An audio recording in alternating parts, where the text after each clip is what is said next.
বাংলাদেশের অভ্যন্তরে ভারতীয় সব টিভি চ্যানেলের সম্প্রচার বন্ধ চেয়ে হাইকোর্টে রিট দায়ের করা হয়েছে। সোমবার সুপ্রিম কোর্টের আইনজীবী এখলাসউদ্দিন ভূঁইয়া এ রিট দায়ের করেন।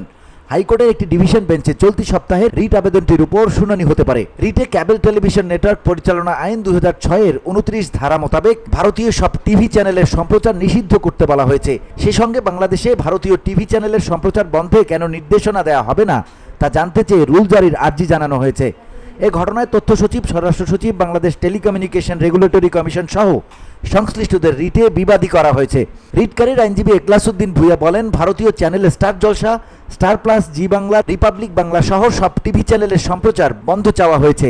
এ চ্যানেলগুলোতে বিভিন্ন উস্কানিমূলক সংবাদ প্রচার করা হচ্ছে। এছাড়াও ভারতীয় চ্যানেলে বাংলাদেশের সংস্কৃতি বিরোধী বিভিন্ন অনুষ্ঠান অবাধ সম্প্রচারের ফলে যুব সমাজ ধ্বংসের সম্মুখীন। তারা কোনো আইন মানছে না। সামগ্রিক বিবেচনায় ভারতীয় এসব চ্যানেলের সম্প্রচার বন্ধ চাওয়া হয়েছে। VOD Bangla news desk.